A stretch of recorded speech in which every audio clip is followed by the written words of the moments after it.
John Davis, and this is Motor Week. Join us as we slip into the renewed style and luxury of the Buick Encore. Pat Goss has the tools to keep you on the cutting edge of car care. Zach Maskell gets his total Corvette on. Then it's more of every kind of performance in the Porsche 911 GTS. So come drive with us next.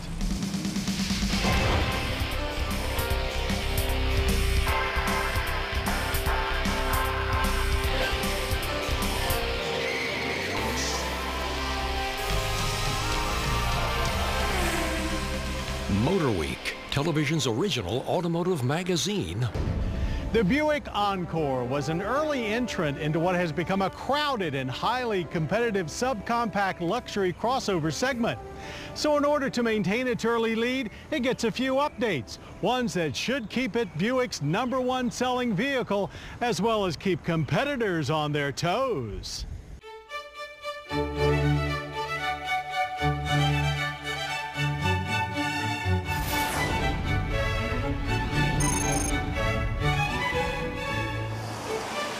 We've been admirers of the Buick Encore since it first arrived for 2013. GM was clearly ahead of the small luxury crossover trend. But with so many other brands jumping into the segment, it didn't take long for Encore to look a little stale. This 2017 edition is more than just a flashy refresh, however, with significant updates that should have plenty of fans calling for another Encore. But starting with the sheet metal, everything forward of the A-pillars is new. Most prominent is a rounder nose, sporting Buick's new winged grille. Both hood and fenders are smoother. This more modern design is clearly better looking, but we have to say it is also less distinctive than before. Inside, just about everything in front of the driver has been updated. The dash layout is enhanced, getting a more cockpit-style form. Upgraded materials, and better fitment for the new 8-inch color touchscreen. Some built-to-price reminders remain, and it's still nowhere near as luxurious feeling as competitors like the Lexus NX, but all in all, it's a big improvement. Keyless entry with push-button start are new, as are the 4.2-inch color info display in the gauge cluster, and available Apple CarPlay and Android Auto. Rear seat room continues to be tight, but adult space is more than plentiful up front. Cargo space remains merely adequate at 18.8 cubic feet, 48.4 with seatbacks folded, though the Encore is one of the few remaining vehicles that also has a fold-flat front passenger seat for toting longer items. For 2016, Sport Touring trim arrived, and with it, more power for the 1.4-liter i4 Turbo. It now outputs 153 horsepower and 177 pound-feet of torque. The 138 horsepower version remains standard, as does a 6-speed automatic transmission. Active on-demand all-wheel drive is available. While we didn't find that base engine underpowered previously, the Sport's added pep is much appreciated, especially for highway merging. You feel like you have a little more control over your situation. Now, Encore is not as refined feeling on the road as its larger Buick crossover siblings, but it is noticeably quieter than chassis-made Chevrolet Trax. Put it to the test at the track, this Encore gets to 60 well over a second quicker than the original at 8.6 seconds. There's enough torque for a snappy launch, but things taper off pretty significantly on the top end. Factor in slow, momentum-killing shifts from the transmission, and the quarter mile seems to take a lot longer than the indicated 16.6 seconds at 83 miles per hour. Not exactly thrilling, but again, over a second faster than before. Nothing changes in the chassis department, so the surprisingly fun and nimble nature that we praised is still in effect. Here is where you notice the Encore's opal design roots the most. Push too hard, however, and traction control is quick to shut the party down. Steering is quick, has good weight, and even decent feel. Body roll is relatively minor. 115 feet was our average stopping distance from 60, with good stability and only slight fade after repeated runs. Government fuel economy ratings for our sport touring all-wheel driver are 26 city, 31 highway, and 28 combined. So our 27.8 miles per gallon average on regular was right on. Slightly better than average for the energy impact score, using 11.8 barrels of oil yearly with annual CO2 emissions of 5.2 tons. Pricing starts at just $23,915, though for that you get front-wheel drive only. The cost for adding all-wheel drive varies as you escalate the trim levels from there.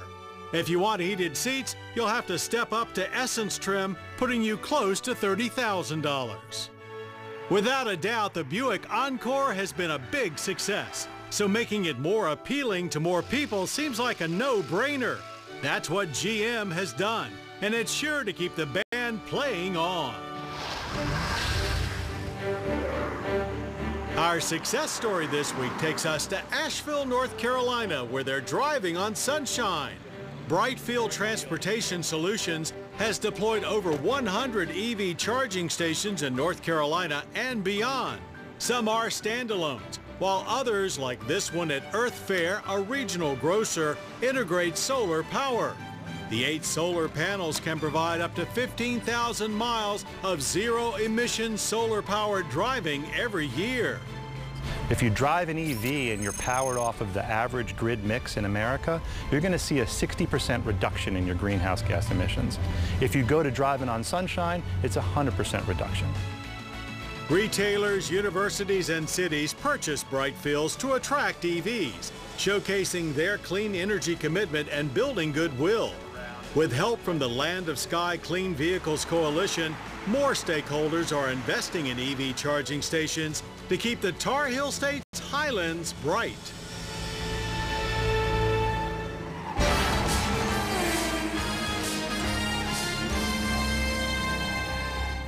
Just follow the American flags and the burnout marks, and like our over-the-edge guy, Zach Maskell, you'll wind up at the world's biggest all-Corvette show. So let's tag along with Zach as he pops the hoods on both the cars and the judges' heads to get an inside look at what it takes to drive away with a trophy for the best plastic fantastic.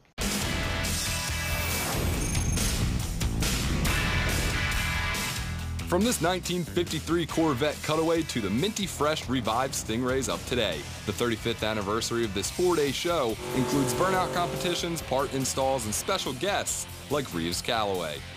Around 60,000 fans from around the world gather here at Carlisle, Pennsylvania. There's over 5,000 Corvettes with every year and model being represented. People come from all over the world. They come from Australia, they come from New Zealand, they come from Europe, and then they come locally from the Mid-Atlantic and points west of the Mississippi, and they all want to come to celebrate America's sports car. Although 1 million vets have been made, the Holy Grail has not been lost. In 1967, GM wanted to build a pure drag and road racing car to compete against Porsche and Ferrari. They came up with this, the L88. 20 were made that year, 16 are known to still exist, and 8 are right here. And I found a common theme around the Carlisle Fairgrounds. No one would even consider selling me their car. Now, as long as I got my health, it's going to stay with me for a long, long time because I'm just blessed to have a piece of history like this. With these few worth around $30 million collectively, even if I had the dough, I can understand why. Rags down. Rags down means stop cleaning your car or you will be disqualified. We're walking around the best of the best. Looking for fit and finish. Fit, finish, dirt, dust. Judge for cleanliness. Tasked with determining the winner of each class. Preserved originals, full restorations, and this modified car. Again, we're not allowed to touch the car. We're not allowed to touch the ground or kneel. We can only see what we can see from leaning over. Glass looks good. No cracks, no scratches. This owner bought her coupe brand new, then regrettably sold it. My son found it in a local newspaper, and he said, call this number. So I called the number, bought it back. So I paid sales tax on it twice. So Governor loves me. All right, so we have a 2016 Stingray here. What are we going to be looking at, and what class is this in?